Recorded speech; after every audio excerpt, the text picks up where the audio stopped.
ఏరైతే ఎండలో అందరం కలిసి ఇక్కడ ప్రదర్శన చేశామంటే బీజేపీ వాళ్ళు చెప్తుంటారు, ఎక్కడ రష్యాలో వర్షం పడతామంటే కమ్యూనిస్ట్ ఇక్కడ గొడుగు పడుతుంటారని చెప్పని. మరి యుద్ధం మనకు జరగలే. ఎందుకు? 1 కోటి మంది ప్రజలు భారతీయులు ప్రపంచం అనేక చోట్ల ఇరుక్కుపోయినారు, ఇబ్బంది పడుతున్నారు. అదే ప్రపంచం మొత్తం మీదుగా ధరలు, గ్యాసు మొత్తం క్రైసిస్ వస్తూ ఉంది. మానవాళి మీద హత్యలు జరుగుతూ ఉన్నాయి. ఇవి చేసినప్పుడు అర్థమవుతుంది ఇంపీరియలిజం యొక్క రాక్షసత్వం ఎట్లా ఉంటుందో. ఇప్పుడు ట్రంప్ యుద్ధం స్టార్ట్ చేశాడు. ఎవరి కోసం స్టార్ట్ చేశాడు?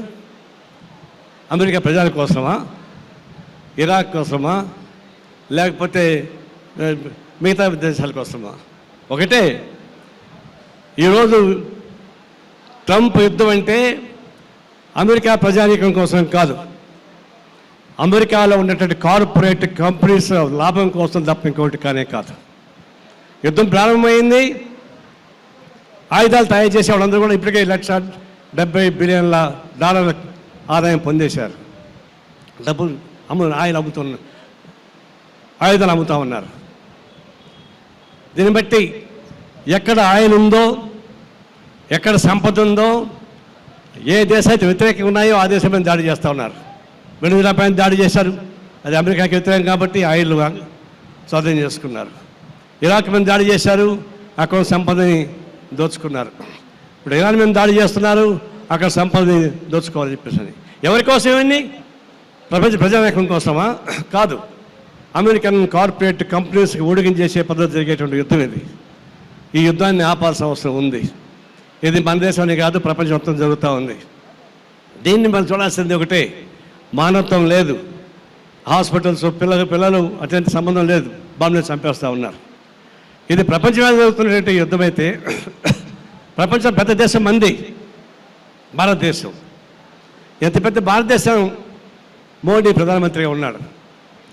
ఆయన అంటున్నాడు మనందరం ఐక్యంగా ఉందాం, శాంతియుతంగా ఉందాం అంటున్నాడు. ఇంకోవైపు ఇరాన్తో వాళ్ళతో మాట్లాడడం ట్రై చేస్తున్నాడు. ఈ యుద్ధం స్టార్ట్ చేసిందే ట్రంప్ అయితే, ట్రంప్కి వ్యతిరేకంగా ఒక్క మాట అంటే ఒక మాట మాట్లాడుతాడా మన ప్రధాని మోడీ?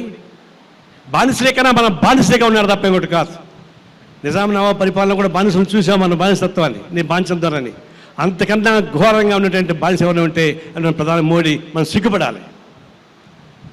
ఇప్పుడు దాన్ని చెప్పలేకపోతున్నాడు. మన రైతులు పండించిన పంటలు మొత్తం ఆగిపోయాయి, సముద్రాలు ఆగిపోయినాయి. అరటి పండ్లు, బియ్యం అన్నీ ఆగిపోయినాయి.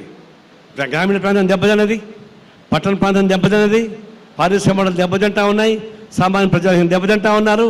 ఎక్కడ హోటల్ పోయి భోంచేస్తే గ్యాస్ ధర ఇంత వేస్తూ ఉన్నారు. ఇంత జరుగుతూ ఉంటే ఒక్క మాట అయితే ఒక మాట కూడా ప్రధానమంత్రి మోడీ ట్రంప్ మీరు ఈ యుద్ధం ఆపండి అని ఒక మాట చెప్పలేకుండా పోతానంటే ఇంతకాలం మనుషులు దొరకట్లేదు. మన దేశం అలిగిన దేశం.